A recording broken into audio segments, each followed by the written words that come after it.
Hi there, I'm going to be really quick. Here's some little bit of information for you. There is a bit of lag on my camera, so I do apologise that in advance. I can't figure out how to stop it. So first of all, I would like to say, please subscribe to my channel down below. That big red subscribe button will subscribe you to my channel for more videos like this one. And if you wanted to see the last video from this, you can do by clicking on the last video tab right there. That will take you to the last video that I have ever produced. And of course, if you want to have this for audio only and have it on your iTunes, you can do by clicking that link, that annotation down below right there. Thank you very much for watching this video, and I'm sure I'm going to make another one of these videos at the very end of the video. It is an hour long and it is audio only, so I do apologize about that. We haven't got video yet, but we will do soon or later, depending. I don't know really. See you later. Right, this is the weekly podcast. Enjoy. Welcome to the weekly podcast, episode number 2. This week, me and Jahson sit down with Peter Lythgoe, YouTuber, podcaster, poet, and photographer, and actor as well, and voice acting as well. Is all on his resume. Absolutely brilliant to sit down and chat with Peter. He is filled with knowledge. It's absolutely great to sit down with someone filled with knowledge and information. We talk about a bit about how he got started in photography. We look a bit into his early life at starting as an apprentice. We also go into details with Zzipp Media, which you can go and find his website by going to www.zzipp media.com, and his podcast, Zzipp & Co. Podcast, which is incredibly awesome, by the way. You can definitely go and check that out as well. All details will be on the website. He's an incredibly awesome guy. We talk a bit about science at the end of the podcast as well, so definitely stick around for that. This week's sponsor is audioboom.com. Go check them out today by going to audioboom.com. They're sponsoring us at the moment, and I'm sure that they will be able to help you with all your podcasting needs. Just head over to audioboom.com, and there you go. That's it. This is our conversation with Peter Lythgoe.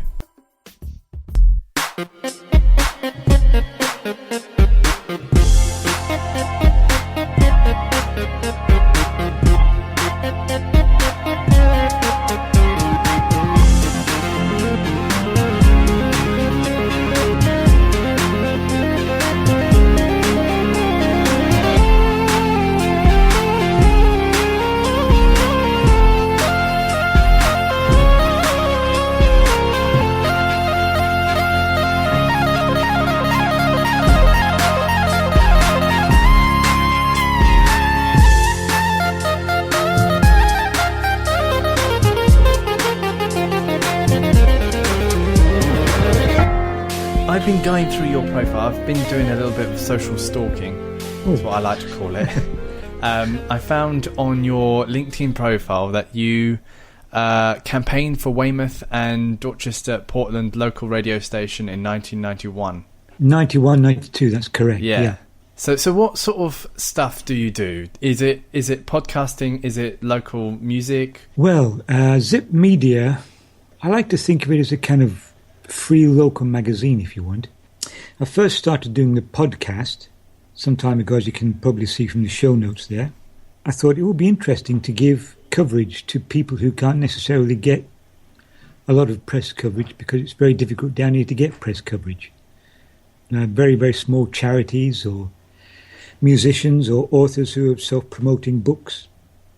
So then I started the podcast and doing interviews and doing bits and pieces, comedy sketches and music from PodSafe Music Network, that kind of thing, just to get people's interest. Then I thought, well, if I can do a podcast, I can do video. So I bought a small video camera and began to do video, which is now on my YouTube stream on Zzipp TV. After that, I thought, well, why not get everything I do and put it on a cell phone? So I created a free iPhone app that works on a lot of other browsers as well, like Windows and Android. So that's going down very well too. So people can get everything I do on their cell phones as well. And it's all free. That's pretty cool. You also do poetry as well. I'm reading here that you do poetry. Yeah. So what sort of poetry do you do? And I like to do a lot of nonsense poetry. Nonsense poetry isn't done a lot today. I've not written poetry as much as I used to now because I'm married and I have a lot of other things that I have to get involved with. But yes, I have written poetry. I've done performances of my own poetry at folk clubs and literary festivals and a lot of stuff in front of the public. Yeah. And you also do photography as well. You do quite a lot of stuff. I must say that now. You do quite a bit of stuff, which is quite cool.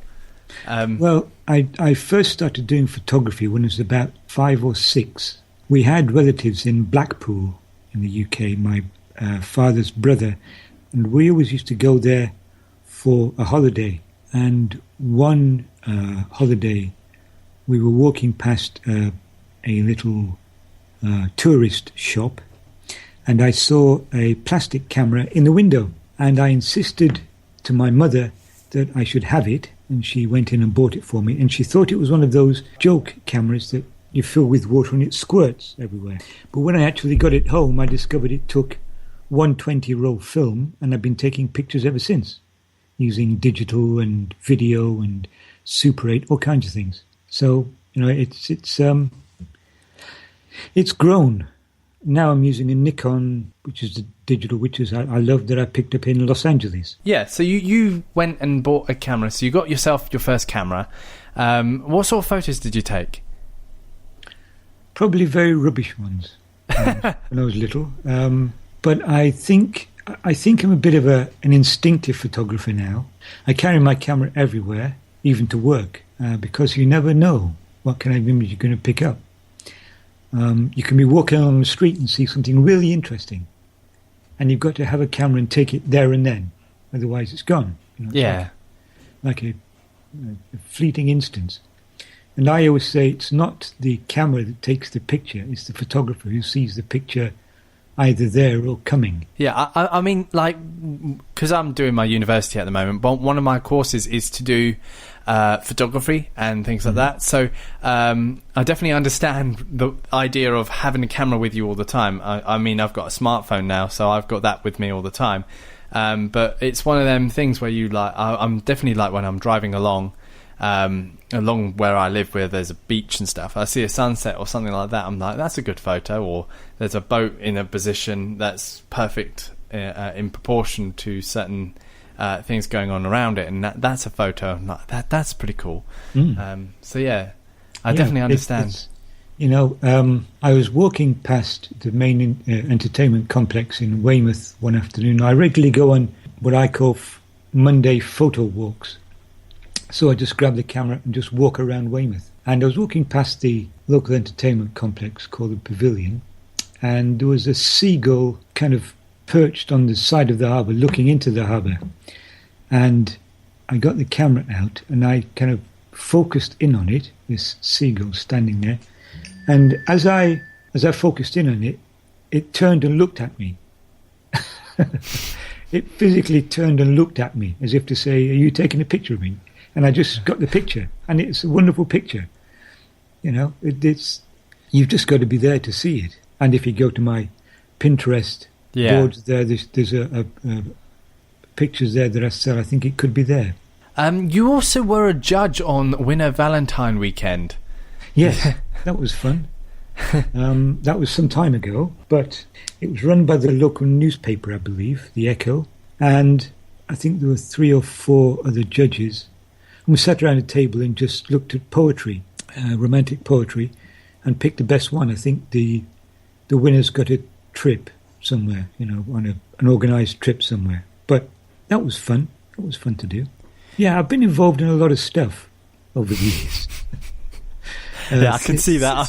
I'm going through all of the stuff that you've got written up. So you were a judge on a Winter Valentine weekend, which you say was a poetry contest. Would you go back and do something like that again? Yes, I'd love to. Yeah. I have a friend, Rachel Scott, who runs her own recording company down here, but she also used to do talent contests, and I've been a judge on 1 or 2 of those talent contests too, which is very odd, because recently I've contacted somebody called Lythgoe in Los Angeles, who runs a panto promotion business over there, and he's in the arts as well. It struck me recently. It's very strange how the Lythgoe name is involved in a lot of theatre and creative stuff. Yeah. We have a concert pianist, I believe, who's a Lythgoe. We have a opera singer. We have a choreographer. All kinds of things. It's extraordinary. And you also you're the publicity officer for Dorchester Arts Centre as well. Yeah. So could you tell us a little bit about that as well? Yeah, sure. I was a trainee there, and I took on most of their publicity things like press releases, poster design, get in and get out of theatre companies. So I helped the theatre companies set up when they came into the venue, lighting, sound, all kinds of things just to get involved with theatre. That was a great experience too. What's your best memory from that time? Oh, best memory. I think dealing with a theatre company called that mixed live action with video.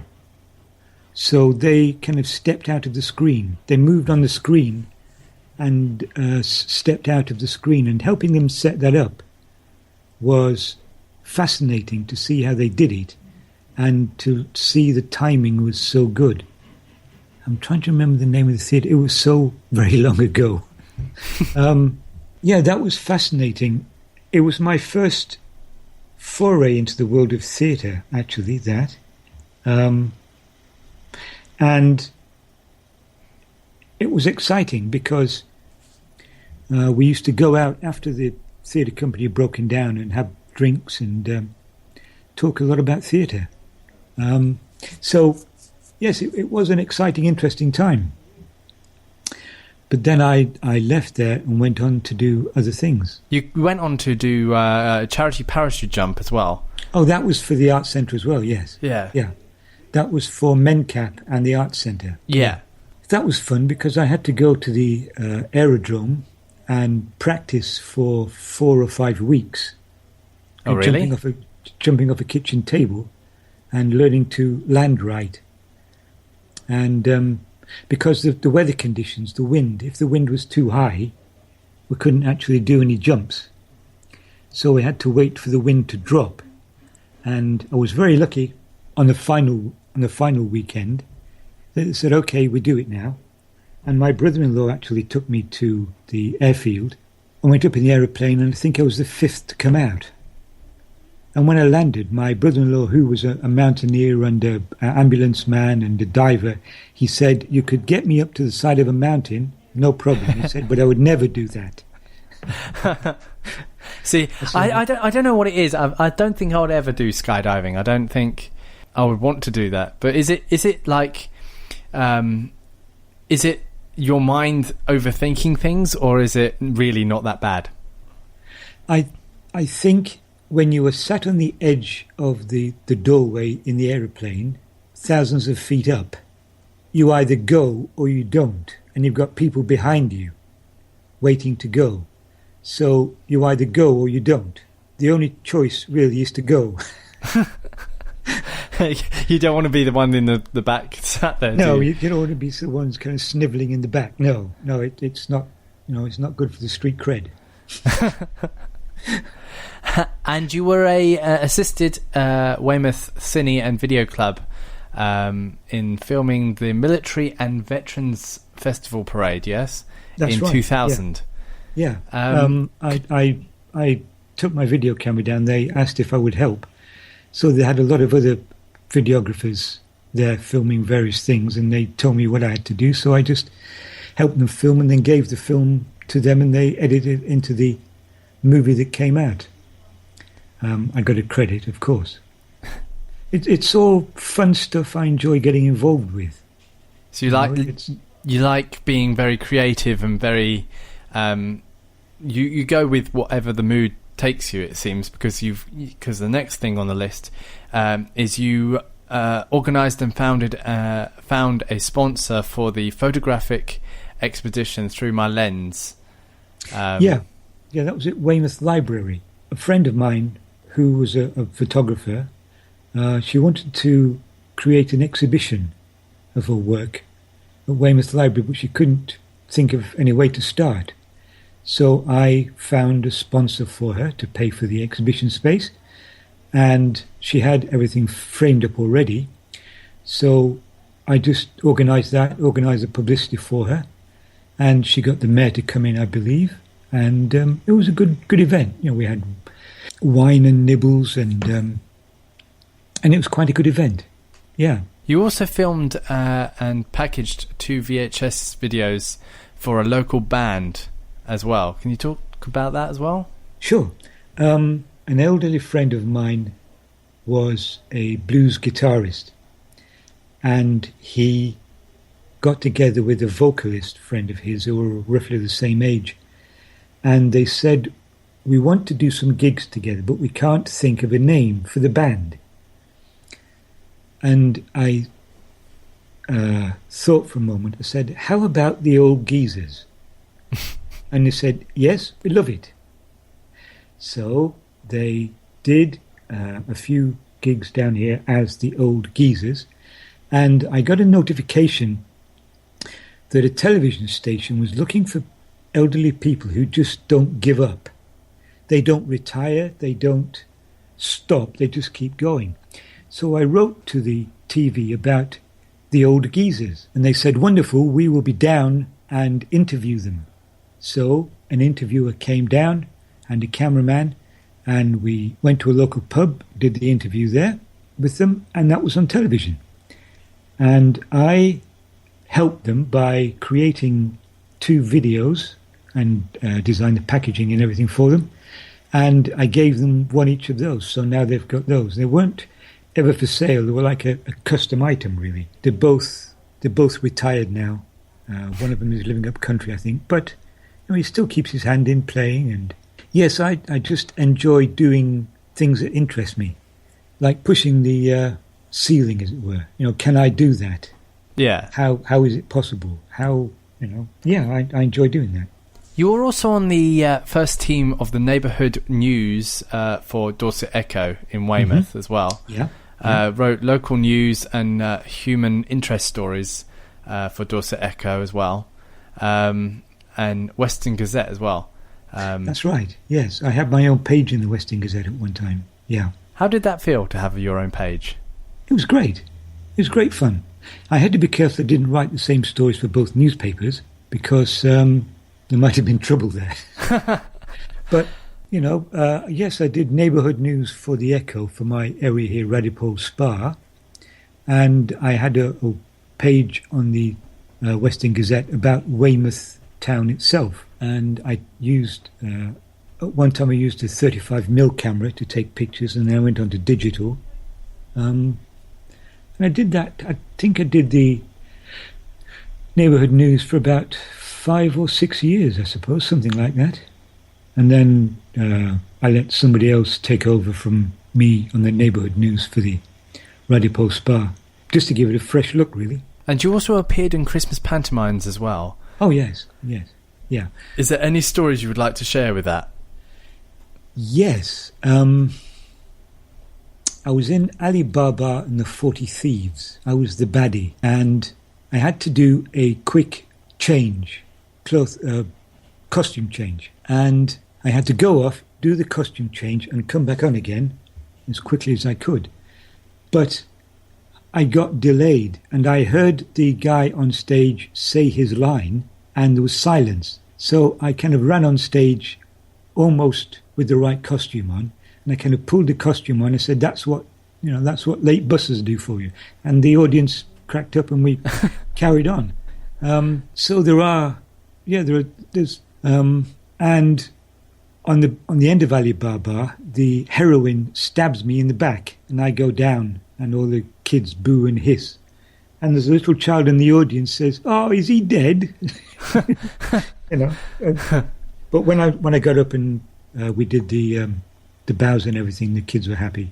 They'd say I'm not dead, and I actually bought chocolate coins, you know, in the silver and gold wrappers. Yeah. and I took them out of my bag and threw them in the audience, and the kids were quite happy. So I was giving away my fortune, you see. Let's talk a little bit more about Zzipp Media as well. So what was the idea behind Zzipp Media? I think just to see if I could do it.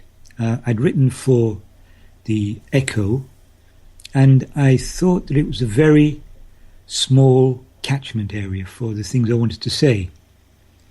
So I got into podcasting, and then I got into video, and then I got into the app, and then I got really deeply into social networks, and everything became connected. So I thought, well, if I need one place to go to connect everything.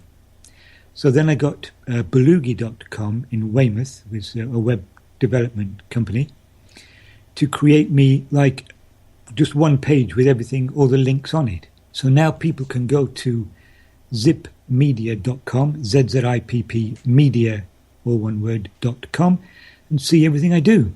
I think there are three videos there or 4 videos there that you can just click on and watch. And if you go to the Podomatic link there on the top of the page, you'll go to the show notes for the podcast. If you go to the YouTube link, you'll see the YouTube channel and Facebook and Twitter, and everything's there to see what I do. And it's all completely free. So what got you into podcasting? I think I've always wanted to go on radio, but never had the chance. And then I heard of podcasting, and I thought, well, podcasting is a bit like radio, but there are no barriers. You know, with a radio station, it costs thousands and thousands to set up licenses and aerials and all that stuff. So I thought, well, podcasting you can do fairly cheaply. Just get a fairly cheap headset for a start and Audacity, and off you go. You know, find a podcast server, as it were, and just try it. And I did, and it works. And you also, with your podcast, you do your podcast and you also do YouTube. Is there any reason why you went to YouTube? Because you started YouTube in 2006. Is there any reason why you went over to YouTube, or was it just the natural course of things? Well, I just a natural course of things. I know there is Vimeo out there, but I guess I went straight to YouTube, really. So now you're on YouTube. Have you looked at any other YouTubers or anything like that? What do you think of the YouTubers? I think they're fabulous. I wish I could get the views that they get. One of my favourites is Anna Arcana at the moment. She's brilliant. She does stand-up comedy, but she does her own YouTubes and things as well. And, you know, I just wish that I could be up there and doing what I do to many more people and have a lot of input too. So what do you feel about, because the last guest I had on it was So Brian, and he does YouTube, does skits, and he talks to the camera, he does sort of like a vlog style. I know he said it didn't do it in the podcast, but it's sort of a vlog style where he talks at camera and just says his opinion and says his things with it. And I asked him what's his opinion with the new YouTube's new campaign to do to put the YouTubers on the advertisements. I think it's a good thing. He doesn't really think it's a good thing, but I want to know what your opinion is. You mean Friend Finder? No, as in like with the YouTube adverts, so the billboards of YouTubers instead of YouTube as a whole. Right. YouTube is now promoting their YouTube channels rather than their own. So they're, you know, recording other people or joining other people. I think any exposure is great, however it's done, because I used to be a cinema projectionist many years ago, and there it was always bums on seats. That's what you needed. Yeah. So I guess YouTube is doing bums on seats. It's getting more viewers for more things. Yeah. I mean, from what I'm looking at, I always analyse things and have a look at how other people do things. And to have a big brand like YouTube now, which is bought out by Google, to now be promoting people who are its contributors is a very good thing, in my opinion. And to get more views from that and to have sort of like a free advertisement campaign in a way is a good thing. It must be. Oh, yes. Yeah. I was reading about it this morning. As I say, it's all about bums on seats. The more people you can get to look at what you do, the better. Sorry, I'm adding Jahson. Jasson's my co-host. Hello. Hello, Jahson. So sorry I'm late. Well. We'll deal with that later. So we're talking with Peter here. We are talking a bit about YouTubers. What's your opinion on YouTubers, Jahson? Well, I like them. I spend a lot of time on YouTube. You know, my favorite thing about it though is a lot of them offer like premium entertainment, like in the studio level. Like for example, animations. I like to watch a lot of animations, and you'd be surprised like the quality of animations you get by just this single person running his YouTube channel, and it's great that they get to make money from it too. Yeah. So what do you think about that? I think the quality of stuff that ordinary people do is extraordinary. I think a lot of them do make a lot of money from what they do, but the groups and the single people who do stuff is amazing. The quality. It's true. That's true. Quite extraordinary.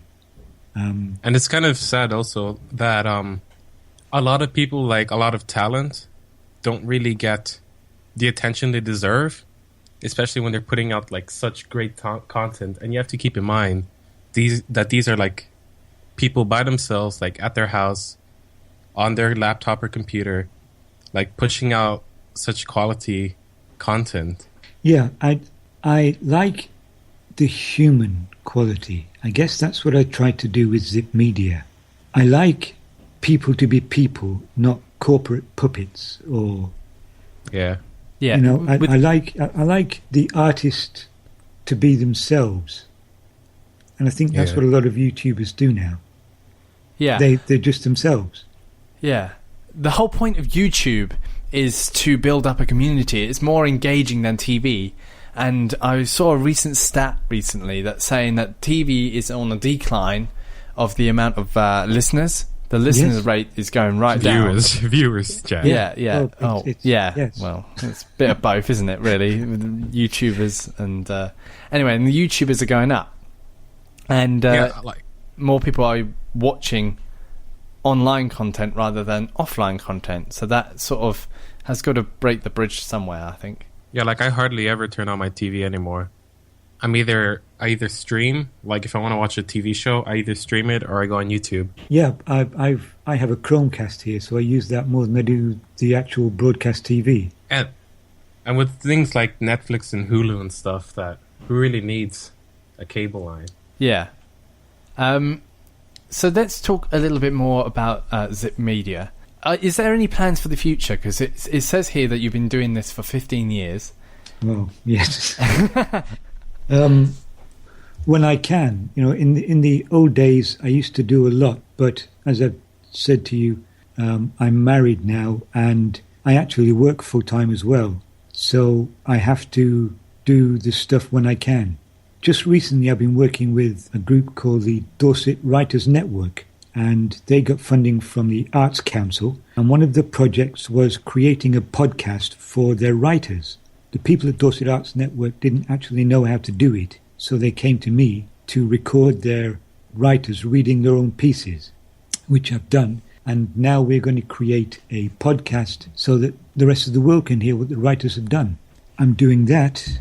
I do voiceover work for various other podcasts. I created some bumpers for a podcast from Canada. Was it Canada? Yes, Canada, called The Weird Show, with the Encaffeinated One. I'm also, in the near future, starring as Darth Vader in a Star Wars podcast run by a guy called Michael Corley from America. So he sent me some text. He sent me like a comic frame or two and had me read the words as Darth Vader, and then he takes it and puts all the special effects in, like the ray gun sounds and everything else, and puts it on his show, which will be fun. I think I'm on show 40, and a couple of weeks or so after that, I play a mad robot in the same podcast. So it's all to look forward to. Yeah, do you have to like when you're doing the voiceovers, you have to add, I don't know, add these kind of effects, even though he might add some on the side. Do you like to add your own, like the Darth Vader, the breathing? Sometimes, but I created the sound files as MP3s and sent them to him, and he said they're great. I definitely use them, and he gave me the episode that it's on or will be on. So I also created a character for some friends of mine who are in a local band called the ZAG band, Z-A-A-G band. They wanted a character, a priest called Paternoster, and I recorded those voice files for them, and they've used those on their CDs, and they are selling worldwide as well now. So I get about. If you could have one thing in the world, what would it be and why? That is a simple answer. I don't drive, but if I did, I would have a Tesla. Probably the four-wheel drive version. Because it's got that insane setting. I don't know whether you know about Tesla. Yeah, is it? Yeah? Isn't that the electric car, isn't it? That's right, yeah. It's got the insane setting. If you watch videos on YouTube, you'll see everybody just crazy about how fast it goes. I love electric vehicles. I heard in the my sources are weak because I saw this on 9gag, but I heard that the UK are implementing roads that you can charge, like the car charges while you're driving over it. I think that will come a little time in the future. I don't think they're actually doing it yet. No, they've got parking spaces. I know that for a fact. Oh, yes. There's some parking spaces that you can plug in your car, but I don't think chargeable roads are not here yet. Sorry, Jahson. Oh, wow. But it's a great idea, but I don't think it's being put into... I mean, they can't even fix the roads anyway. No. So having them actually put stuff in the roads to charge cars is a little bit in the future. If you think your roads are bad, you should come over here. I'm living in Africa, and the roads here are mostly dirt, or they have holes big enough to fit half your body inside. You don't drive straight here. Driving straight, that's against the law, unless you want your car to be destroyed. So you're saying it takes you 20 minutes longer to drive, yeah? Yeah, it takes forever. It's just down the road, but it would take you 20 minutes. If you have bad suspension, then you're going to have a bad time. Everyone here has like big cars with huge, like great suspension, like Land Rovers to go to the shopping center. Yes, but as I say, if I drove, I would definitely have a Tesla. Definitely. What are the prices of those compared to a normal car? I don't know too much about it. Oh God, 80,000. Oh, for the top of the range. Yeah, something around that, I think.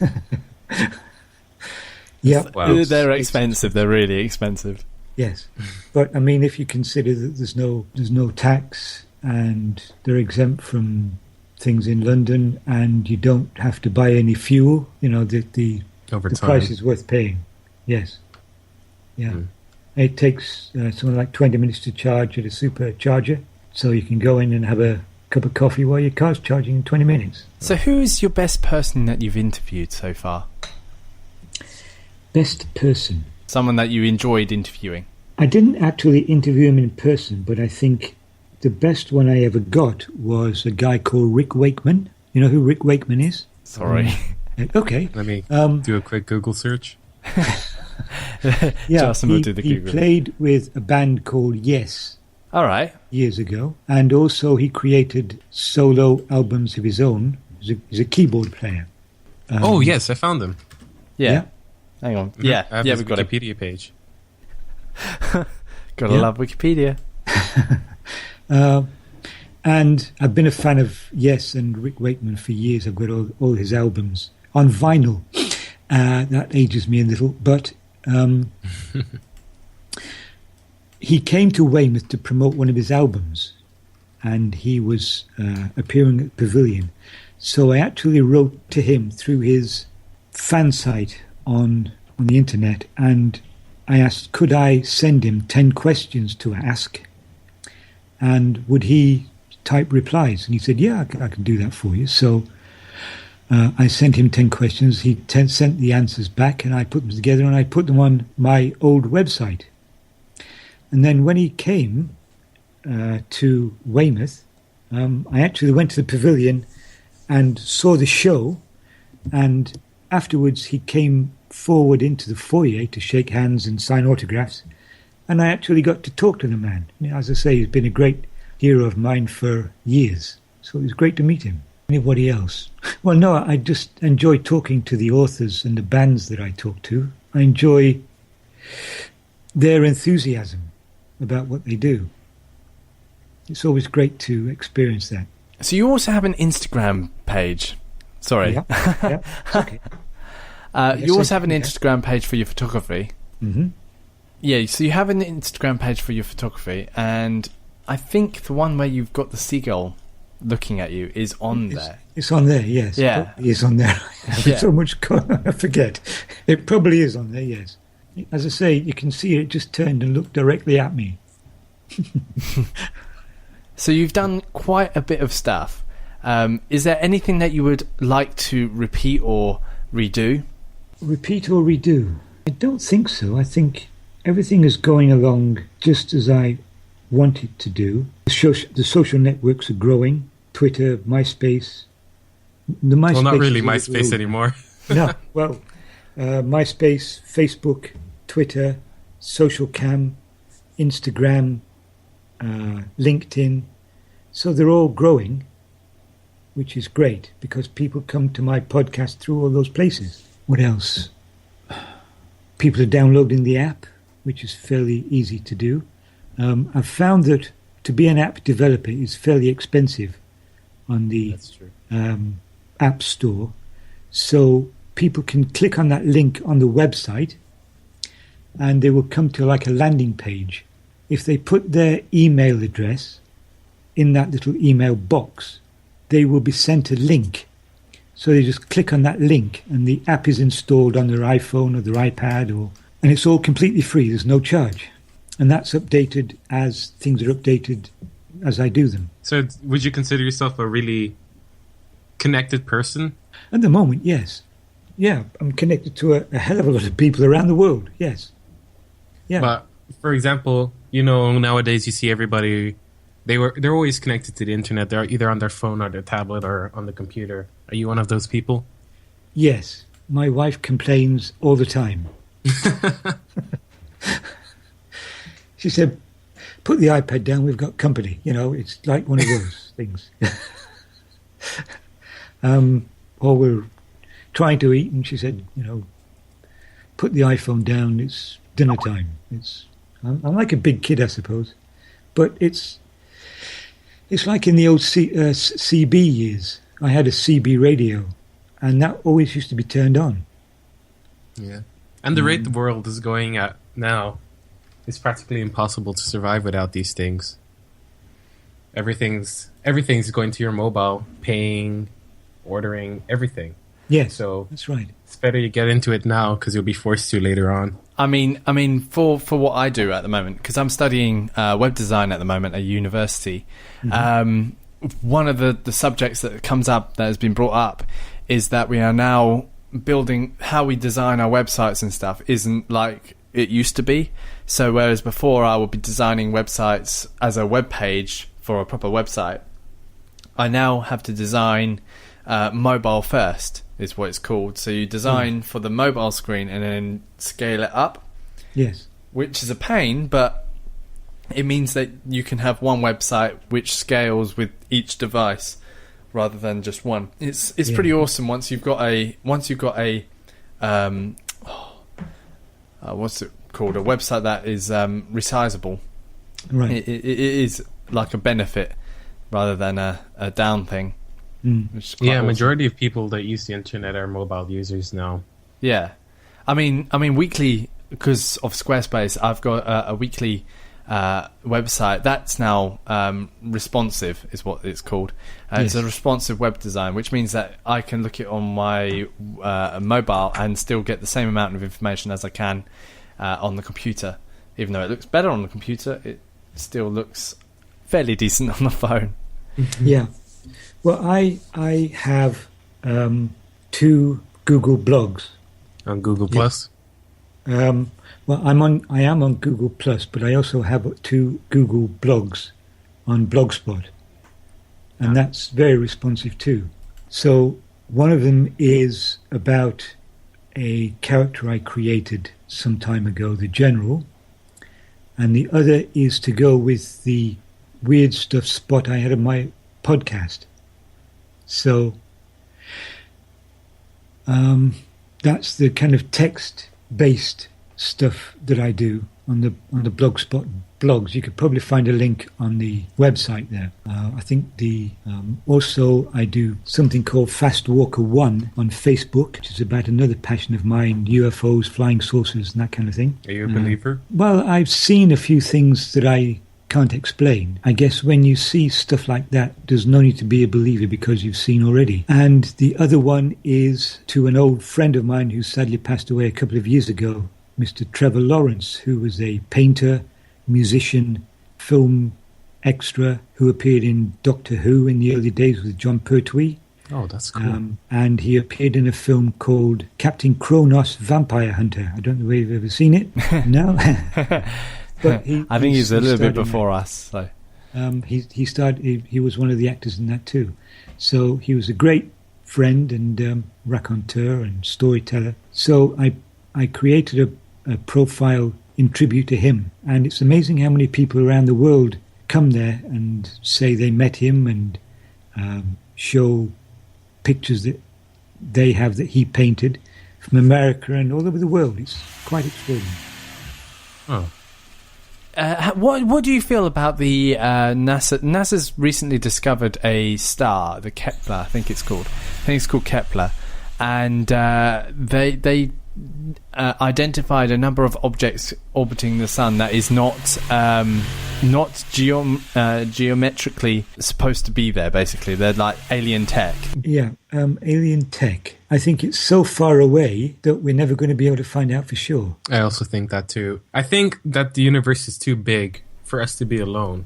Oh, yes, yeah. You know, the likelihood of us being able to communicate with someone else is highly unlikely. Like, I don't know, light years away, maybe there might be somebody, but it's basically impossible for us to reach there, at least with the knowledge we have. I was listening to a podcast with Brian Cox. I think it was called the Nerdist Podcast, and when he was on there, he was talking about alien life and the possibilities of human other life on other planets. And he said there were so many factors that went into the creation of us as a species. The climate had to be right. There's supposed to be a correct orbit of the sun and Earth, and all of the chemicals need to be there. There needs to be life, needs to be protected by a certain planet that stops asteroids from hitting it. All these things, and the chances are getting narrower and narrower and narrower for other life forms to be even created in the first place. So he says it's possible, but it's probably we could be the only life force in this entire galaxy, and there could be another one in another galaxy, but we don't know because we can't get there. Yeah, I don't believe that. I'm not an astronomer. It's just a gut feeling. Yeah. But also... Oh, sorry. Well, people think I'm a little nuts. I have a theory. What if there's something here already that we don't know about? It could be possible. I mean, you haven't seen that. You see, the thing is, with rocket technology and things like that, you don't see half of the stuff that happens. You know. Yeah. They say the modern UFO period started in about 1947 when they were doing the atomic tests. Yeah. Yeah. And they say, well, we attracted aliens from space because they saw something was going on. What if you look at it another way? What if we disturbed something here? What if we woke something up, or we attracted something's attention by doing underground testing? Underground testing? Yes, we tested nuclear weapons underground. Yeah, we tested it underground before we did it over. Yes, that's right. But I remember reading it. I don't know where, so I could just speak. What I'm saying could be totally wrong. But that the universe is ever expanding, right? So as everything's expanding, things are getting further and further apart. Yes. So I remember what they said, but exactly. But it was something towards that if we wanted to see alien life in, say, another galaxy, that because the universe is ever expanding, like the distance is growing and growing and growing, even if we tried to travel there, since the universe is still expanding, we'd have to like beat the universe. We'd have to go faster than the expansion. Expansion of the universe. Yes, yeah, that's right. So I still say, what if something is here already? What if, as I say, it's just a theory, just a mind game, really. I could never prove anything. But it's not being looked at. And even if they were here, would there be any, if they're so advanced, so much more advanced than us, would there be any way for us to even detect they're here?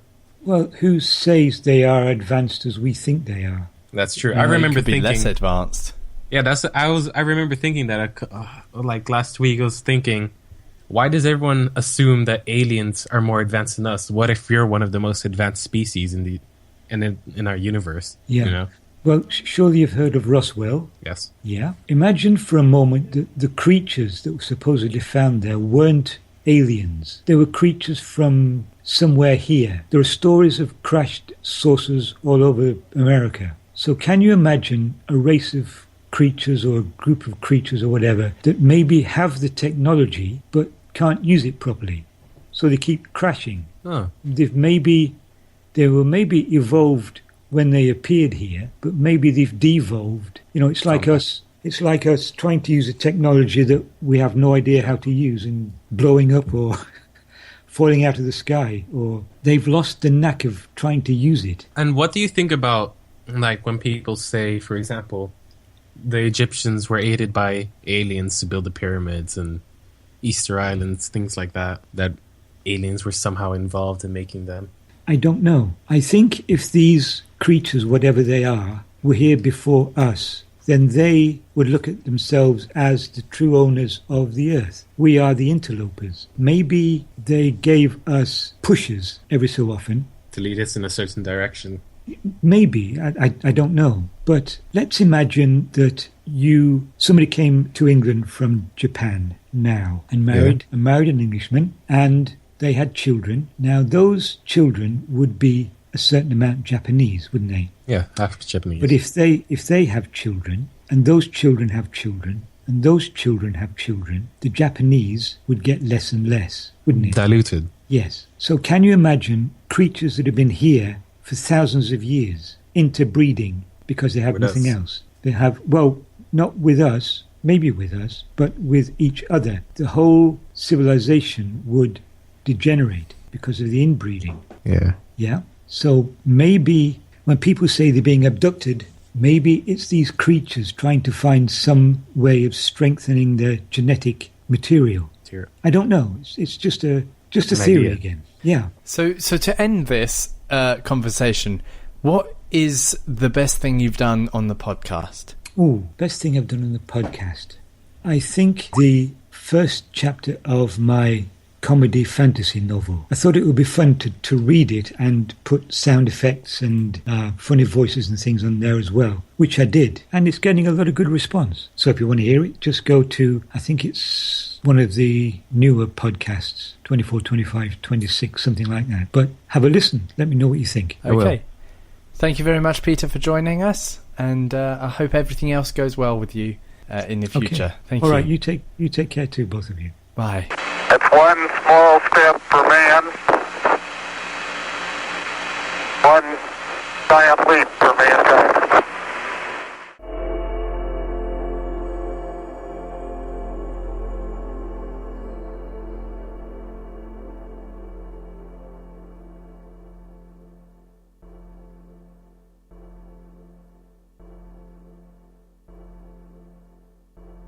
Hi, thank you for watching this video. If you want to see more videos like this one, you can click that annotation up there. That will take you to the latest and last video from my channel. And also, there is a podcast that you can download where I talk to awesome people with my co-host Jahson Binder. You can go and click on that annotation down there. That will take you to the iTunes store where you can download it and subscribe to our channel there. And if you want to subscribe to my channel, you can do by clicking that big red subscribe button down there. Every subscription is appreciated. And of course, leave a comment and message us. I will get back to you. I might even create a video response just to you. So please do that. It's really awesome to hear from you. So thank you very much for subscribing and watching this video. Enjoy. Bye bye.